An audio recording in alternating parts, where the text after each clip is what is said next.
Hey, have you ever worked for somebody that was a complete control freak, just a real micromanager? Have you worked for somebody that's ever made you feel like what autonomy you had in your position was just completely taken away from you and held out of your reach? If you have, you've likely worked for somebody that suffers from insecurity. The opposite of a good leadership quality that Maxwell discusses in his text. Security comes from the Latin terms se and cura, without care. Somebody who is free of anxiety, who is able to go about in life without this overweighing burden on their shoulders. Someone who can be successful without having to stress over every little detail.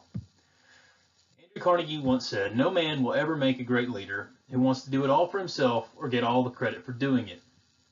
Andrew Carnegie was a wise man, and he knew that the key to success was incorporating others' vision and others' goals and helping them be able to achieve goals and being able to get work done through others. Security and insecurity are so counter-related to one another that really you gain a lot of insight in what being a secure leader is from examining the qualities of an insecure leader. And Maxwell goes about it similarly in his text.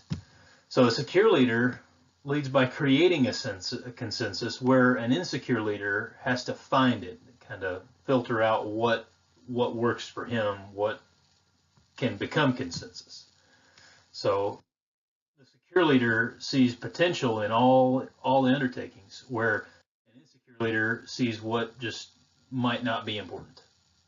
Well, secure leader takes responsibility for his actions or her actions.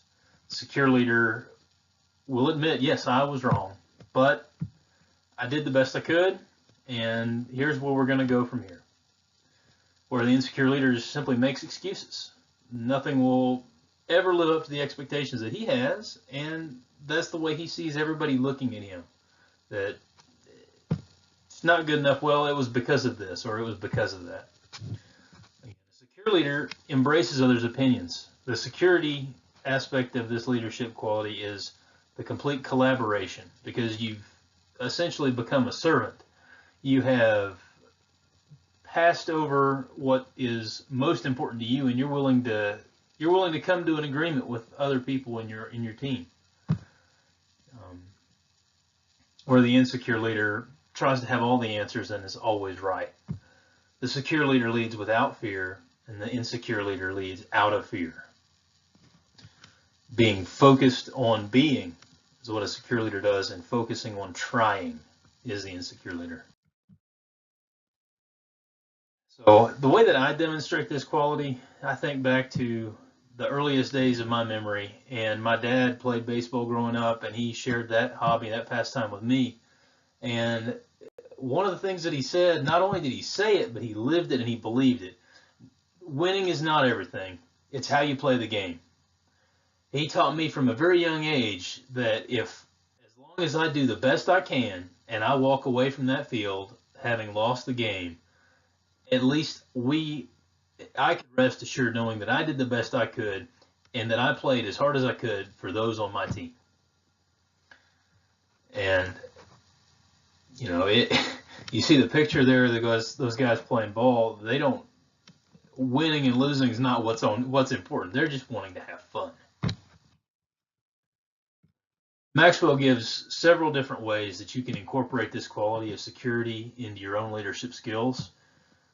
He recommends an MBTI, that's the Myers-Briggs type indicator test, kind of just self-discovery.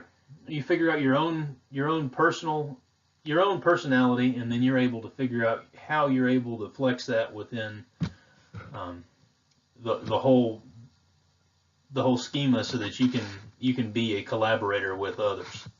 The DISC is something that I picked up at Georgia Tech. Actually, there's sort of 4 different personalities, and everybody kind of has a leaning one towards another, but they really share 2 different. And my personality type actually ended up being one of the collaborators, one of the C's. Florence Littauer is another one that, again, is just kind of a personal assessment. Another way that you can bring this quality home, make it work for you, is to compliment others. give credit where credit is due. If somebody did something that was good, let them know. If you're having to struggle to find something that somebody else did that was good, well, there may be an insight to you that maybe you do lack a little bit of security. You're not comfortable openly recognizing a success that somebody had. And of course, if these things don't work, there's always that third option, which Maxwell does give, is get some help. Perhaps maybe some psychological insight from another person could help you come to terms with this and be able to incorporate that. So just an honest self-evaluation, and like I said in my previous slide, serving from the perspective of you're serving to lead. In conclusion, gone over just briefly what security is as a quality, especially as he described it in Maxwell's text. So